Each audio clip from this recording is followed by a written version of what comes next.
Mateus 19, a partir do versículo 3. Queria convidá-los a ficarem de pé, para que façamos a leitura pela reverência do Senhor. O texto diz assim: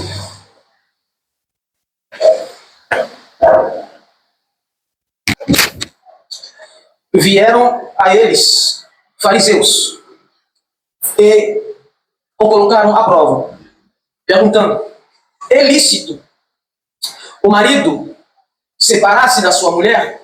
Outra versão vai dizer repudiar a sua mulher por qualquer motivo. Então respondeu ele aqui, Jesus: não tendes lido que o Criador desde o princípio os fez homem e mulher? É que diz: por essa causa, em outra versão, por essa razão, deixará o homem pai e mãe e se unirá à sua mulher, tornando-se os dois uma só carne. De modo que já não são mais dois, porém uma só carne. Portanto, o que Deus ajuntou não o separa o homem. Então lhe replicaram os fariseus: por que então Moisés mandou dar a carta de divórcio e repudiar a mulher? Respondeu-lhe Jesus: foi por causa da dureza do vosso coração é que Moisés vos permitiu repudiar a vossa mulher. Entretanto, não foi assim desde o princípio. Eu, porém, vos digo: quem repudiar a sua mulher, não sendo por causa de relações sexuais ilícitas, e casar com outra, comete adultério. É o que casar com a repudiada, comete adultério. Disseram-lhe os discípulos: se é assim a condição do homem relativamente à sua mulher, não convém casar então. Jesus, porém, lhes respondeu: nem todos são aptos para receber esse conceito, mas apenas aqueles a quem é dado. Porque há eunucos de nascença, há outros a quem os homens fizeram-se tais, e há outros que a si mesmos se fizeram eunucos, por causa do reino dos céus. Quem é apto para admitir, que admita? Eu sei que a nossa cultura, ela não encara o casamento com a mesma importância e com o mesmo valor e beleza que as Escrituras tratam e consideram. Essa é a razão pela qual eu queria que nós pudéssemos hoje entender o que é o casamento no conceito cristão, o que é o casamento nas Escrituras. Nós vamos ver isso aqui nesse texto. Esse texto, quem escreve é Mateus, Levi. Porém, Mateus está relatando aqui um momento específico que Jesus estava saindo de uma cidade para outra. Deixando a Galileia, ele foi para a Judéia, além do Jordão. E a multidão continuou atrás de Jesus. E entre as multidões tinham os fariseus e os gentios. E a Bíblia diz que os fariseus vão fazer uma pergunta para Jesus com as mesmas intenções que já vinha tendo com Jesus. O que eles queriam fazer com Jesus? Encontrou uma razão para condená-lo. Encontrou uma razão para puni-lo. Encontrou uma razão para matá-lo. Então, eles tinham acabado de ter um êxito na morte de João Batista. Porque João Batista tinha batido de frente com Herodes, condenando Herodes. Por quê? Porque Herodes estava tendo um casamento ilícito. Um casamento que, segundo as Escrituras, era condenável. E João Batista petou Herodes. E Herodes matou João Batista. Então os fariseus, tendo tido esse êxito, eles vão tentar agora conseguir o mesmo êxito com Jesus. Por isso, vão fazer essa pergunta para Jesus.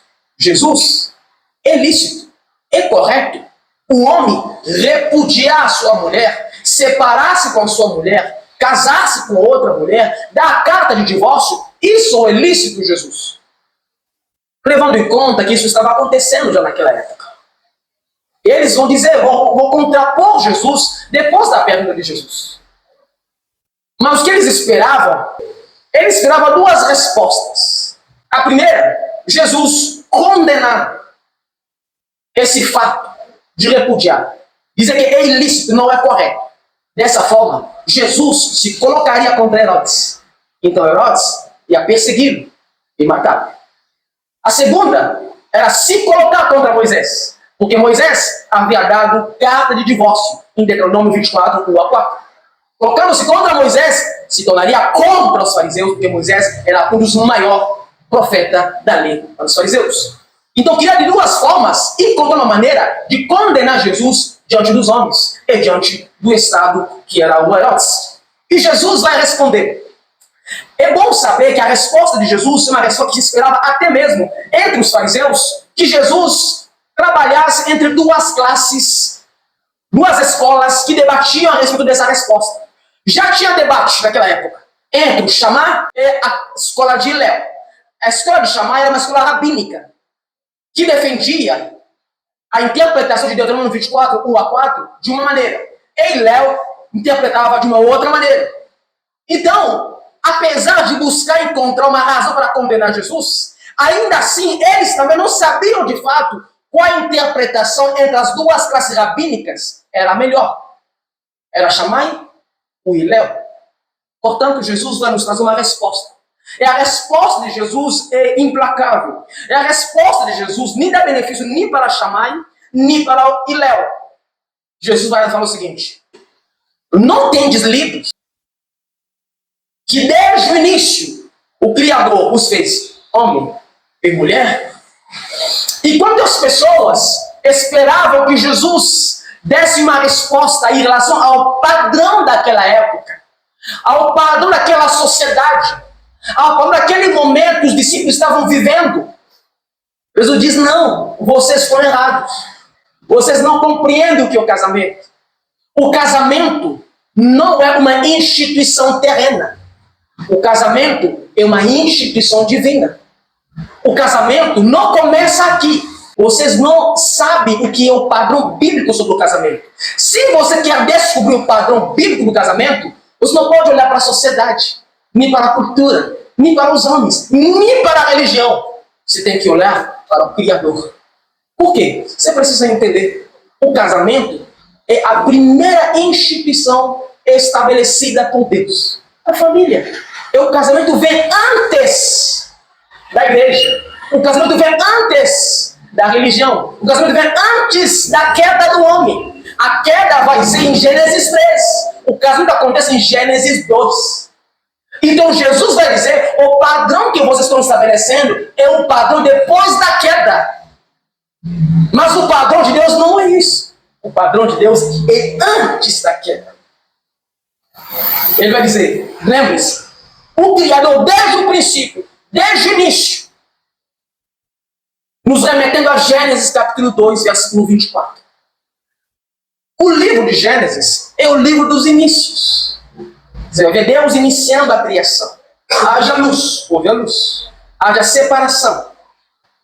O céu, as águas, os mares, os rios. E também Gênesis mostra o início da família. E como começa a família? Com o casamento. E como é o padrão de Deus? Um homem e uma mulher. Quando o Senhor está falando isso, está apontando a dois princípios bíblicos. E eu preciso que você entenda o padrão bíblico de Deus quanto ao casamento. Quando ele diz que desde o princípio o Criador os fez homem e mulher, está dizendo que o casamento bíblico, o casamento aprovado por Deus, é um casamento heterossexual, entre sexos opostos. Por isso vai dizer, Deus os fez homem e mulher, desde o início, macho e fêmea. Homem e mulher, esse é o padrão de Deus para o casamento. Não é um homem com outro homem, não é uma mulher com uma outra mulher. Esses são padrões dos dias atuais. E nós entendemos que cada um faz com sua vida o que quiser. Olha, o padrão das escrituras para um casamento aprovado por Deus, o primeiro princípio é heterossexual. Hétero, homem e uma mulher. Macho e fêmea. O segundo princípio, Deus fez o homem e a mulher. O casamento diante do Senhor é monogâmico. É um homem e uma mulher. Não é um homem e mais de uma mulher. Não é uma mulher com mais de um homem. Não. É um homem e uma mulher. Porque o padrão bíblico não é a poligamia. Hoje tem até um novo tipo de relação. Tem poliamor, tem agamia, tem tudo. Mas o padrão bíblico para iniciar-se uma família, para um casamento e um homem e uma mulher, o casamento é monogamia. Esse é o padrão antes da queda, antes do homem pecar, antes do pecado entrar. O padrão é um homem e uma mulher. Jesus vai dizer, vocês não leram que foi o Criador, não foi o homem, não foi a sociedade, foi o Criador que instituiu o casamento. Ele que mostrou o início da família. E para fazer isso, ele estabeleceu um homem e uma mulher. Então ele vai continuar. Ele vai dizer, por esta causa de quê? Por causa do padrão, um homem e uma mulher, monogamia, casamento heterossexual. Por causa desse padrão, o homem deixará pai e mãe e se unirá à sua mulher. Aqui nós temos mais um princípio importante.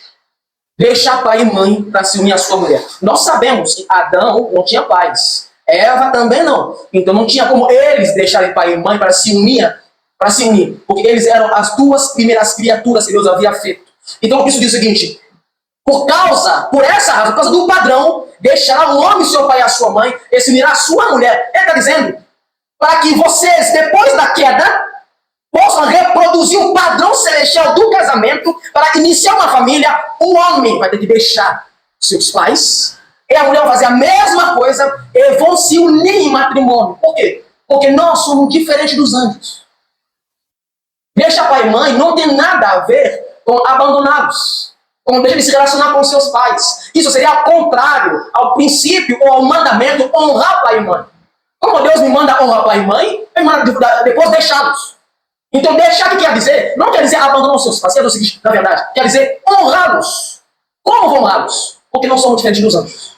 Os anjos foram feitos em um número. E Deus os fez e nunca mais fez. Os anjos não se multiplicam. Os anjos não crescem. Os anjos não amadurecem. Os anjos vêm prontos. São assim, nós não. Para nós, Deus colocou uma outra lei. Quando Ele vai trazer a Eva para Adão, vai dizer, multiplicai-vos e enchei a terra. Deus havia estabelecido a maneira como o meu povo vai crescer e se expandir é por meio da multiplicação. Homem é a mulher se tornando um. Então, deixar pai e mãe é honrar esse princípio, multiplicar, gerar um novo núcleo familiar, uma nova base familiar para se multiplicar. Essa é uma das razões pelo qual nós, como cristãos, não celebramos o casamento homoafetivo. Por quê? Porque quebra a lei de Deus, que diz, multiplicai e enchei a terra, embora as suas melhores intenções, que eu não me oponho, de adotar, de ajudar, de abrigar. Mas Deus fez a família para ser o meio pelo qual a terra vai estar cheia. Por meio do qual a população vai aumentar. Por meio da reprodução. A reprodução só se faz com macho e fêmea. Por isso, para nós, celebrar esse casamento é ir contra os princípios de Deus. Não é porque nós não gostamos dessas pessoas. Não, porque nós ofendemos a Deus fazendo isso. Quebramos o princípio de Deus de multiplicar e encher a terra. Então, deixar pai e mãe é uma honra. Não é uma desonra. Não é abandono. É continuar o que Deus havia estabelecido. Reproduzir o padrão celestial na terra caída. Sai de casa, deixa pai e mãe e se unir, montar uma nova família. Deixa pai e mãe tem também um ponto de vista que é preciso que possamos nos atentar, que é muito importante. Aliás, que é a razão de muitos casamentos fracassar hoje. Deixar pai e mãe é importante que tenhamos de vista também o ponto social. Queridos, quando a Bíblia diz o homem deixará pai e mãe, não diz uma criança, não diz um jovem, diz um homem. Se subtende é alguém maduro, responsável, capaz de resolver situações, capaz de guiar uma família, capaz de sustentar uma família, capaz de nutrir uma família. Um homem não é um garoto, não é um menino. Não, é um homem, alguém responsável, que vai sair debaixo da responsabilidade dos seus pais para se tornar responsável por uma mulher. Então não é qualquer um que vai sair para montar uma família. É um homem. se subentende a alguém responsável, a alguém maduro. É quando se deixar, podemos estender isso a deixar os nossos pais financeiramente. Parar de depender dos pais. Tem muitos homens hoje que dependem do pai e da mãe. Da mesada, da ajuda. Não que os pais não possam ajudar, mas o homem que está na sua casa deve saber como se sustentar. Não é honrar os seus pais, você tem a sua casa, é depender que eles façam algo pela sua família. Não, ao contrário, vai dizer, à medida que nós vamos crescendo, nos casamos, é nossa responsabilidade cuidar dos nossos pais. Então, deixar pai e mãe, é importante que entendamos que devemos tornar homem suficiente para sustentar a nossa família. Essa é uma maneira de honrar também os nossos pais. Então, deixar ele não ser dependente da saída da mãe, do pai, sair dessa situação. Você se tornar responsável pela sua casa. Deixar também quer dizer deixar emocionalmente. Os seus pais não serão seus melhores conselheiros no casamento. Você não pode sair contando tudo para eles. O que vocês acham? Eles amam tanto o teu marido, amam tanto a tua mulher, que eles não vão tomar partido? Não é engano seu. Só você que pensa assim. Só você. Os pais sempre vão tomar partido. São os pais. Deixar emocionalmente é entender que agora vem um novo núcleo familiar. Eu e meu esposo, eu e a minha esposa. Então, não é tudo que eu devo levar lá. O que mais acontece hoje, a mulher briga com seu esposo, aí vai lá contar pra mamãe. E a mãe fica cheia de ódio com seu esposo, aí você se resolve com ele, não vai visitar os seus pais, fica um bicudo com seu esposo. Por quê? Você fala um monte de coisa lá.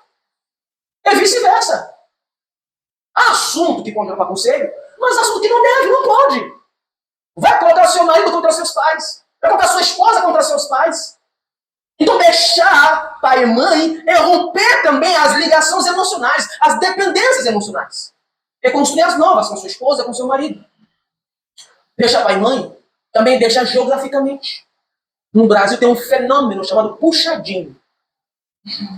Pessoas casam, antes de casa já planejam. Tia, laje, vou bater um negócio ali em cima, aí sobe. Eu vou pegar aqui ao meu lado, vou puxar aqui. Não é de Deus isso. Não é. Não é de Deus, porque saibam disso, que a mãe, o pai, a família vai se meter. Vai se meter. E quando se meter, vai ser complicado. Vai ser complicado. Então deixar é deixar geograficamente. Distância. A ponto de pegar, tipo, 2 ônibus até chegar lá. Entendeu? Distante. Entendeu? Vai demorar um pouco no trânsito até chegar. Entendeu? Não até longe também para não visitar. Mas uma distância. E isso vai estabelecer respeito.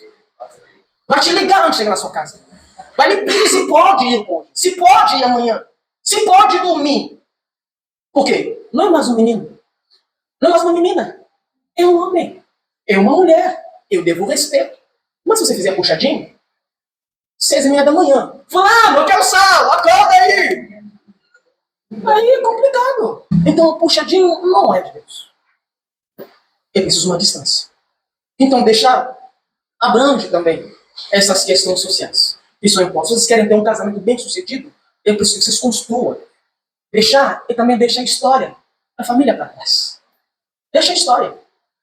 Eu não acredito na maldição hereditária. Se fosse verdade, cuida da Ju. Cuida da minha esposa, velho. Meu pai teve 6 mulheres, mas se eu fosse maldito, ia ser Ju mais 5. Bom, o filho sempre melhor, né? Ju mais 7, mais 8. Eu não acredito na maldição hereditária. Não importa a história da sua família. Não importa como foi seu pai e sua mãe.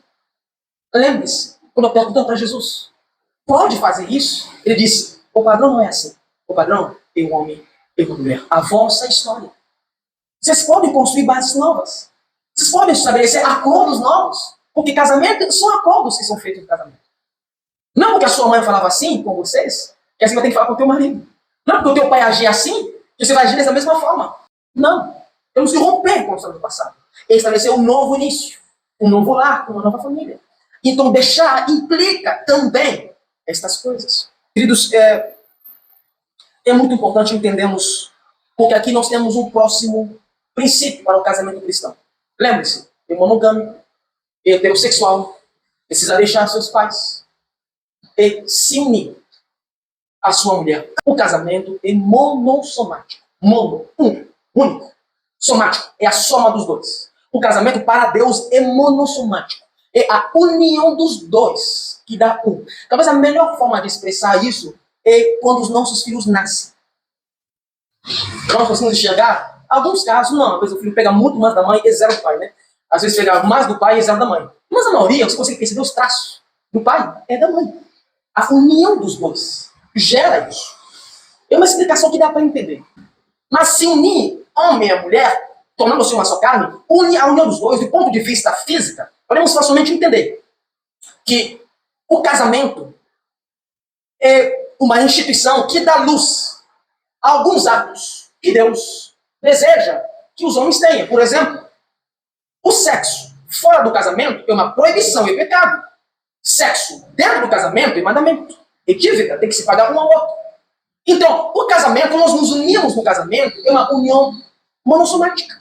Quando nós temos relações com nossas esposas. A Bíblia vai dizer, quando Deus apresentar a Eva para Adão, em Gênesis 2, vai dizer, essa, eu ouço dos meus ossos, é carne da minha carne, saiu de dentro de mim. Então, homem e mulher vão se unir do ponto de vista física e sexualmente. E vão se unir também emocionalmente. Vão se unir às suas decisões. Vão se unir em suas escolhas. Por isso, muitas vezes, nos gabinetes pastoral, eu trago, por que todo mundo está sozinho? Quando você casou, você deixa de lado esse poder, então eles estão sozinhos. Porque agora o casamento é monossomático. As decisões são compartilhadas. São vocês dois. Eu vou comprar uma casa porque eu ganho melhor, então eu vou comprar a casa que eu quiser. Não. Eu preciso conversar. Eu preciso debater. Porque eu tenho alguém com quem eu estou unido. E com ele eu vou compartilhar de tudo. O que acontece é que muitas pessoas se casam, mas não são unidas. Não compartilham das coisas. Eu acho absurdo. O homem que tem um salário e a sua esposa não sabe quanto que ganha. Eu acho isso absurdo. A união deve ser em tudo. Diante de Deus somos um. Isso é a união monossomática. Porém, tem a parte espiritual dessa união. Como eu disse, eu sou leigo espiritualmente. Não sei como te explicar. Um mais um se torna um diante de Deus espiritualmente. Mas eu tenho uma pista, porque em Efésios, capítulo 5, Paulo vai dizer que é um mistério. Ao comparar o homem com Cristo e a mulher com a igreja. Assim como a igreja é o corpo de Cristo, Cristo é a sua cabeça, são um. O homem e a mulher são um. Essa união é um mistério. Aí eu vou entender, na próxima frase aqui, no versículo 6, quando Jesus vai dizer, de modo que já não são mais dois, porém uma só carne. Portanto, o que Deus uniu, o que Deus ajuntou, o homem não separa. É que eu consigo entender porque a minha mente é limitada espiritualmente a entender como é essa união. Eu entendo, porque eu não consigo entender tudo que Deus faz. Isso o torna Deus, ele torna homem. Se eu entendesse tudo que Deus faz, ele não seria Deus. Por não entender tudo que ele faz, por isso ele é Deus. Isaías vai dizer que os seus pensamentos são mais altos do que os nossos pensamentos. Então Deus, a Bíblia diz que Deus, o que Deus uniu, o homem não separa. Essa era a pergunta dos fariseus. É lícito separar? É lícito divorciar? Jesus vai dizer, no princípio, Deus fez homem e mulher. Casamento monogâmico, heterossexual, monossomático, deixa pai e mãe. Agora, saiba o seguinte. O que Deus uniu, o que me faz entender, é Deus que une você. Não é o Estado que vai te unir. O Estado, mas é um contrato de conveniência. Não é o homem, não é a sociedade, não é a cultura, não são os homens, muito menos a religião. O casamento vem antes. Por isso, Jesus vai dizer, não tendes lido que o Criador os fez homem e mulher? É o Criador que os uniu? É Deus que une. Deus é o grande protagonista do casamento. Não somos nós, não são as pessoas.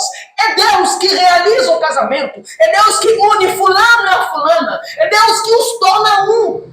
É obra de Deus. O casamento não é obra dos homens. Quando entendemos que o casamento é obra de Deus, nós respeitamos esse ato. Nós valorizamos. Portanto, se foi Deus que uniu, então o homem não pode separar. Podemos divorciar. Jesus diz, Deus uniu, o homem não separa. Ele diz, não pode. Não pode. Porque não foi você que uniu eles. Não foram vocês que fizeram. Foi Deus. O que quis dizer? O outro princípio. O casamento é indissolúvel. O casamento é para sempre, para todo sempre, até que a morte os separe. Esse é o padrão. E eles vão replicar, mas calma. Vou dizer, mas se Deus uniu e o homem não pode separar, por que então Moisés mandou dar a carta de divórcio? Se o Senhor está dizendo que o padrão celestial, o padrão eterno, o padrão puro, santo, o padrão que não tenha mácula, o padrão perfeito, o padrão antes da queda, é que Deus uniu, o homem não pode separar, então por que o seu servo mandou dar a carta de divórcio em Deuteronômio, capítulo 24, versículo 1 até 4? Jesus vai dizer, eu permiti que Moisés desse a carta de divórcio. Por causa de quê? Dureza do coração. O coração dos homens. Isso é uma alerta para vocês. A Bíblia diz que o coração do homem é enganoso. Quem pode compreender? Você não se pergunta não, porque desgastamos com festas exorbitantes e depois de alguns meses acaba o casamento? Aquela mídia, o casamento que acabou de uma professora em português que fala muito bem português, ensina em grandes corporações, Cíntia Chagas, com seu esposo que é um grande político, casaram na Itália, uma festa luxuosa, intimista. 3 meses. 3 meses acabou. E as suas intimidades estão sendo expostas. Print de briga, de machucadura. 3 meses. E há outros. Por quê? O que acontece? Por que fazemos festa e depois o coração se fecha?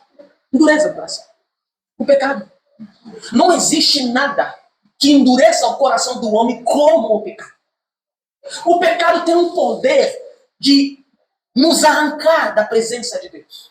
O pecado tem um poder de cegar os nossos olhos, de tapar os nossos ouvidos, para que não mais ouçamos a voz de Deus, para que nos afastemos da presença de Deus. Quando o coração do homem endurece, o homem e a mulher não conseguem mais ouvir Deus.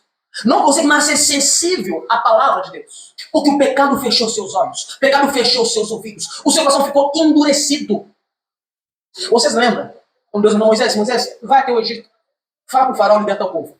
Mas eu vou fazer o quê? Eu vou endurecer o seu coração. Quando Moisés ia lá, o faraó deixava o povo sair?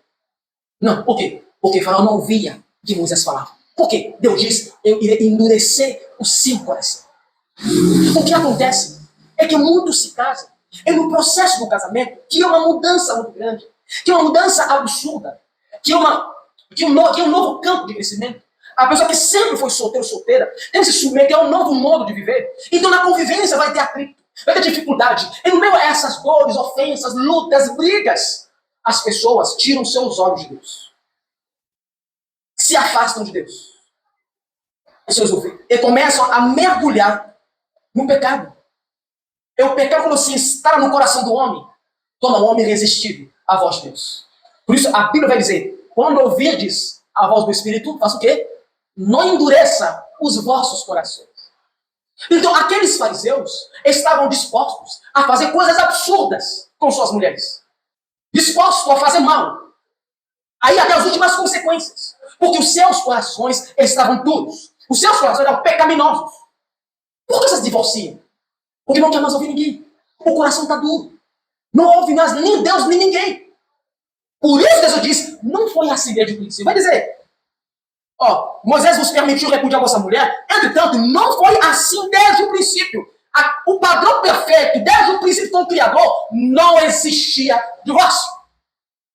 Por quê? O coração não estava duro. Não tinha tido queda. Mas depois da queda, o coração do homem se endureceu. Por isso Moisés permitiu. A separação é coisa dos homens. Muitos casamentos hoje chegam ao fim. Por quê? Porque os seus corações se endureceram por falta de Deus. Por falta de amar a Deus. Por falta de entender o que é o casamento. Se endureceram. Virou o campo de batalha. A coisa mais vergonhosa que eu assisto às vezes, lidando com casais, é o homem xingando a esposa. Pelo amor de Deus, que cristianismo é esse? Ou a esposa xingando o marido, que cristianismo é esse?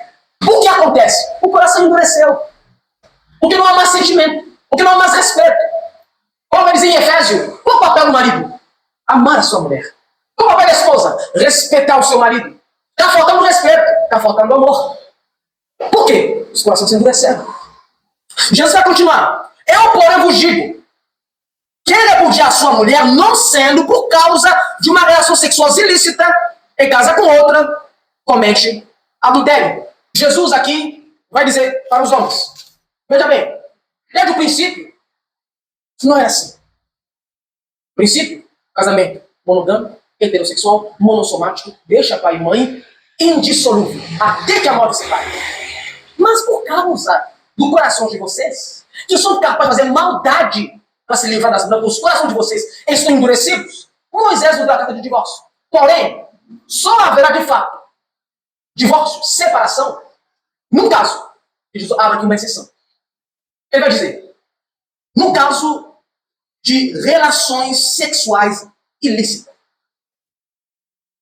A parte ofendida, a parte traída, ela sim, se não conseguir seguir adiante, ela pode separar. E pode atrair o novo matrimônio. Então, aqui Cristo mostra uma exceção onde o casamento, a aliança pode ser rompida. Quando o leito matrimonial, quando a confiança, quando a união está manchada por causa de sexo ilícito. É ilícito você ter relação sexual com sua esposa no casamento.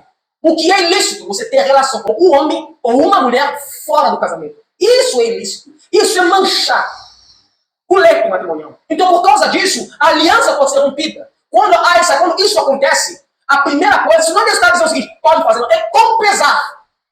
Se não está dizendo isso, pode haver rompimento. Só nesse caso, quando um homem é traído ou uma mulher é traída, a parte ofendida, traída, o primeiro ponto é buscar perdoar e restaurar. Mas se não conseguir, e não quiser mais seguir, a parte ofendida pode sair do casamento e pode ter um segundo casamento. Mas a parte que ofendeu, que traiu, não pode. Se for a mulher, ela se torna uma adúltera. Se for um homem, se torna uma adúltera. Se esse homem que traiu a mulher encontrar uma outra mulher, casar-se com ela, esse homem é adúltero e toma aquela mulher também uma adúltera. E quem casar com uma adúltera, uma adúltera também. Se uma mulher que traiu, atraiu um novo casamento com outro homem que nunca se casou e casasse com ele, ela é uma adúltera, vai tornar aquele homem também uma adúltera. Um casamento pecaminoso. Isso que está dizendo. Nós entendemos que, por não ser um padrão bíblico, a separação, então lutamos até o fim para a restauração. Mas se for inviável, a parte que ofendeu, toda a relação que vai atrair vai ser uma relação pecaminosa. E a parte ofendida pode sair e atrair um novo relacionamento. E Jesus vai continuar dizendo, no versículo 10, quando o discípulo ouvir isso, os discípulos de Jesus vão ouvir isso, que só pode haver rompimento por causa disso, eu vou dizer o seguinte, então não vale casar. Não vale. Porque se casar é uma prisão que eu não posso sair, então não vale a pena casar. Eu não dá conta, melhor não casar mesmo. Porque casar, para o homem, é você dizer sim para uma e não para todas. Para a mulher, dizer sim para um e não para todos. Os discípulos vê essa situação do Senhor, então, melhor não casar. Por quê? Porque os próprios discípulos estavam já familiarizados com esse princípio daquela época, que se não der certo, podia separar. Porque essa era o que a escola Hillel pregava. Porque em Deuteronômio 24, um autor dizia que ele podia dar a carta de volta à sua esposa por causa de qualquer coisa indecente. E para a escola Hillel, coisa indecente poderia ser a mulher queimar o arroz, a mulher queimar o pão, a mulher não cozinha direto. Podia receber carta de divórcio. Mas para Shammai, era adultério mesmo. Porém, existe um debate teológico. Por quê? Porque existe algum texto do Antigo Testamento que aponta que a traição naquela época era a punição era a morte. Então chegou a dizer que não era tanto o adultério, mas era algo próximo ao adultério. Porque o adultério, a consequência era a morte. Então se é morte, não tem como ser adultério e separação. Adultério deveria ser morte. Então deve ser uma coisa mais próxima. Uma coisa que tinha a ver também com a relação sexual, mas não era ilícita, mas não era relação sexual. Então ele disse o seguinte, não é melhor não casar, porque é difícil o casamento, é difícil. Se para não sair, melhor não casar. Aí Jesus vai responder a eles. Quando Jesus respondeu, nem todos são aptos para receber este conceito. Apenas aqueles a quem é dado. Porque há eunucos de nascença, há outros a quem os homens fizeram tais, e há outros que a si mesmos se fizeram eunucos por causa do reino dos céus. Se casar e ficar só uma pessoa, uma mulher ou um homem a vida toda, não dá. Jesus diz, então não dá mesmo. Não dá mesmo, por quê? Porque não são todos que podem casar.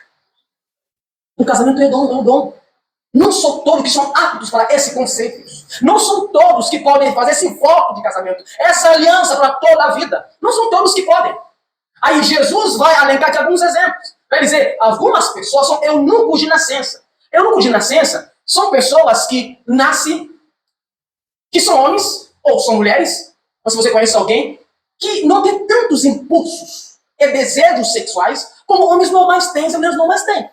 Essa pessoa consegue facilmente conviver dia e noite com um monte de mulheres e não sentir atração nem vontade nenhuma. A Bíblia vai dizer, tem uns que são eunucos de nascença, nasceram assim. Esses, é melhor não casar. Se você casar, vai maltratar a mulher, vai maltratar o marido. O marido vai chegar cheio de carinho, de amor, desejo de poder estar ali com você, namorar, você... Sai daí, deixa de graça, nojo. Por quê? Porque não tem essa predisposição. Eu estou dizendo, de fato, tem gente que não pode casar por causa disso. São os que nasceram assim, sem esse desejo, sem essa vontade. E muitas vezes hoje, não entendendo as escrituras, muitos pensam, hoje até isso abre margem para muitos homens homossexuais e muitas mulheres lésbicas. Elas pensam o seguinte, já que eu sinto, como homem, não sinto atração, desejo, vontade, como homem está com uma mulher, então eu devo ser homossexual. Eu devo tentar então com o homem. A mulher pensa que eu não tenho desejo por homem, então eu devo me relacionar com a mulher. Jesus está dizendo, para essas pessoas que não têm esses impulsos, melhor ficar sozinho. Não se relacionar. Vai machucar o outro. Tem uns que nascem assim, com menos desejo, menos vontade, menos interesse. Mas há outros que os homens fizeram tais. Isso tinha muito no tempo greco-romano, que os reis tinham seus eunucos. Os eunucos do rei são pessoas que eram castradas. Porque essas pessoas serviam ao rei, e além de servir ao rei, servia a harém do rei, que eram as mulheres do rei. Não tinha que ser alguém que fosse castrado ou alguém que de nascença não tivesse impulso sexual. Esse poderia cuidar. Então, o que é o seguinte, existe pessoas que nascem assim, esses não podem casar. Outros são feitos assim, são castrados para esse serviço. Não podem também. Mas tem outros que se fizeram eunucos por causa do reino dos céus. Por exemplo, o mais nítido que nós temos é o apóstolo Paulo, que se fez eunuco, que não quis se casar por causa do reino dos céus. Vai dizer, alguns fizeram eunucos por causa do reino dos céus. Então existem pessoas que não vão ter tanto desejo assim e vão preferir ficar sozinho para servir melhor a Deus. Porque servir a Deus casado é duro, é difícil. Mas alguns podem se decidir, não quero casar, eu vou me dedicar só à obra do Senhor. Agora eu quero te mostrar uma outra cláusula que se abre, que se abre sua Bíblia no livro de 1 Coríntios, capítulo 7. Paulo vai dizer assim, quanto ao que me escreveste, é bom que o homem não toque nenhuma mulher. Presta atenção. Paulo aqui recebeu uma carta dos Coríntios. Eles viram uma carta para Paulo, fazendo certas perguntas. E Paulo recebeu a carta, leu a carta, ele está respondendo agora. Ele vai dizer, quando que vocês me escreveram, é bom que vocês não toquem mulheres. Tocar mulher aqui é um eufemismo. Para o seguinte, é melhor que não se case. Por quê? Era um momento de perseguição, muitos queriam ser missionários. Paulo disse, melhor você não se casar. Fica com eu, nesse momento é melhor que vocês não façam isso. Mas por causa da impureza, cada um tenha a própria esposa. E cada um o seu próprio esposo. Paulo disse, bom, pela circunstância, é melhor que vocês não toquem mulheres. Mas, por causa do pecado, por causa das tentações, você não cai em pecado, não cai na fornicação, na masturbação, em outros pecados sexuais.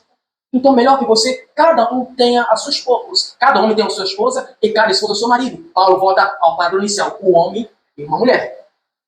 Paulo vai dizer, o marido conceda à esposa o que lhe é devido. E também, semelhantemente, a esposa ao seu marido. Olha, se existe um povo que deveria ter as melhores experiências sexuais no casamento, são os crentes.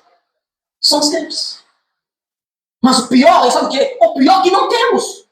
Não temos. Porque é uma falta de entendimento. Como pode dizer o seguinte? Mulher, não tem mais poder sobre o teu próprio corpo. E sim o marido. E também, semelhantemente, o marido não tem poder sobre o teu próprio corpo. Ou sim, a mulher. Não vos priveis um ao outro. salvo talvez por muito consentimento, por algum tempo, para vos dedicardes à oração. E novamente vos ajuntardes de novo, para que Satanás não vos tente por causa da incontinência. Queridos, tem que entender que a relação sexual, no padrão bíblico, é uma parte essencial para o casamento. O sexo antes do casamento é fornicação. Fora do casamento é adultério. O sexo fora do casamento é pecado. Dentro do casamento é dívida. Uma das razões de haver casamento é gerar prazer um no outro. O homem tem o dever de ser um expert na relação sexual. Satisfazer a sua esposa. Esposa, satisfazer o seu marido. A Bíblia diz aqui que a mulher não tem mais poder sobre o seu próprio corpo. Mas o homem não tem mais poder sobre o próprio corpo. Mas a mulher tem. Quer dizer, a mulher pode levar o homem ao prazer. E o homem pode levar a mulher ao prazer. Então ambos, quando estão unidos, um leva o outro ao êxito. A mulher deve se dedicar para dar prazer ao seu marido. A mesma coisa para a sua esposa. E o sexo não pode ser usado como moeda de troca, para punir, para irritar. Não. Eu sei que há dias, cansaço, fadiga, não dá mesmo não, dá o seu jeito, tá tudo bem. Mas você tem que entender que é um dever. Isso é bíblico. Tem um tabu. Os cristãos não conversam sobre o sexo, sobre o prazer. O que vai acontecer é que quando não se conversa, a pessoa, por exemplo, eu que sinto prazer, a minha esposa que sente prazer, e ela sabe quais são os lugares que lhe dá mais prazer. E eu sei. Ela tem que me ensinar para que eu possa levá-la a esse prazer. Eu tenho que mostrar para ela, para que ela possa me conduzir no auge do meu prazer. Se eu não falar, ela não vai saber. Se ela não falar, eu não vou saber. Mas como a gente entende, conversa, tem dicas, como acabamos a relação sexual e depois de 1h30, todo mundo feliz. Então o crente tem um dever de saber se relacionar sexualmente. Vamos pular o versículo 10. Encerramos. Vai dizer, ora, aos casados ordeno, não eu, mas o Senhor Jesus, que a mulher não separe do marido. Porém, ela vier a separar-se, que não se case, que se reconcilie com seu marido. E que o marido não se aparte da sua mulher. Ao mais, eu digo, aqui vai entrar outra cláusula para separação. Ao mais eu digo, digo eu, não o Senhor. Não é que não seja a palavra do Senhor, é a palavra bíblica. Eu estou dizendo, o que ele diz antes foi o que Jesus tinha dito. Em Gênesis, desculpa, que a Bíblia diz em Gênesis. Dessa vez não está em Gênesis. Está dizendo, eu digo, porque Cristo não repetiu isso aqui, mas é uma palavra bíblica também. Ao mais digo eu, não o Senhor. Se algum irmão tem mulher incrédula, está consciente e mora com ele não abandone a mulher. Ele não abandone. É a mulher que tem marido incrédulo, este consente em viver com ela, não deixe o marido. Porque o marido incrédulo é santificado no convívio com a esposa. Com a esposa incrédula. Desculpa, da esposa. E a esposa incrédula é santificada no convívio do marido. Crente, de outra sorte, os vossos filhos seriam impuros, porém agora são santos também, santificados. O que Paulo quer dizer com isso? Ele diz o seguinte, aqui tem outra possibilidade de haver rompimento da aliança. Quando o homem está casado com uma mulher ímpia. Quando uma mulher está casada com um homem ímpio. Isso acontece muito quando as duas pessoas se casam antes de conhecer a Cristo. Muitas vezes no longo do caminho, um se converte, uma se converte. Paulo está dizendo, se no casamento o marido é crente e a esposa não é crente, se o marido que é crente consente e deseja manter o casamento, a esposa que é crente não se separa do marido, continue casado. E se no caso, na caminhada, a mulher, o homem é crente, a mulher não é a mulher que é incrédula, aceita e quer continuar casada com o marido que é crente, continue, não separe. Porém, se em ambas as situações, a parte descrente, a parte incrédula, dizer, por exemplo, eu dizer, Juliana, você é muito crente, eu não aguento mais, eu sou horrível, não quero mais continuar. A Bíblia disse, se eu que sou descrente, não quero mais continuar casado com a Juliana, que é crente, e eu quiser ir embora, para ela me deixar ir. Porque eu decidi ir embora. Nesse caso, ela está livre para casar. Mas se eu que sou descrente, eu dizer, eu não quero me separar, eu quero continuar, para ela não me deixar. Se ela me deixar, ela é adulta. Deu para entender? Então, no casamento, a parte crente, quando está casado com a parte descrente decidir permanecer no casamento, é para continuar, não é para separar. Estou falando isso, parece uma coisa óbvia, mas acontece muito. Muitas pessoas, ao se converter, quer largar o marido que é descrente, largar a esposa que é descrente, porque se converteu. Tem que prestar atenção. No processo, quem mudou foi você. Então, não dá para largar a pessoa assim. Porque isso configura abandono. Quando a parte descrente quer abandonar a parte crente, a Bíblia permite. Eles chamam isso de abandono. Tem outro abandono que é incluso aqui. que nós consideramos abandono na parte teológica. E quando o homem é violento, o homem bate, espanca a mulher, espanca filho, nós consideramos isso abandono, porque esse homem que espanca a mulher, espanca filho, não é um crente, é um descrente. E se decidir ir embora, pode mandar ralar, pode deixar aí. E você seguir o seu caminho. E Paulo vai encerrar e dizer o seguinte, que porque quando a mulher crente está casada com o homem descrente, a mulher santifica o lar. E quando o homem crente está casado com a mulher descrente, ele santifica o lar. Agora se pergunta como a pessoa que não é crente pode ser santificado. Porque a palavra santo aqui é no sentido etimológico dele, que é separação. Abençoado.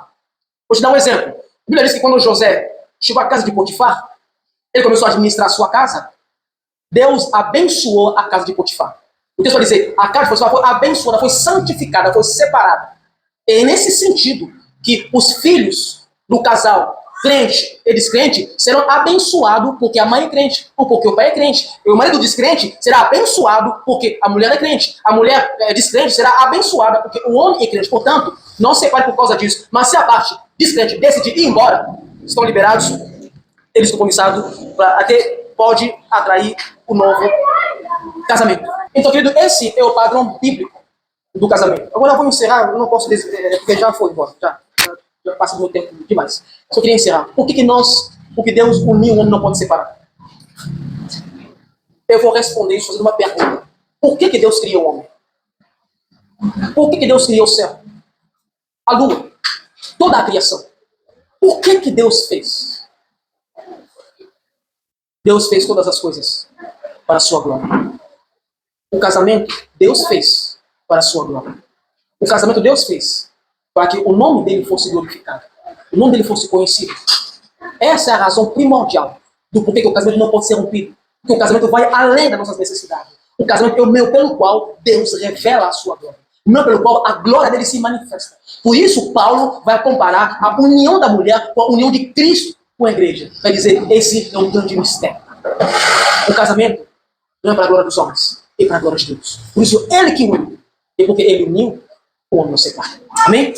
Curva sua cabeça, vou orar por você.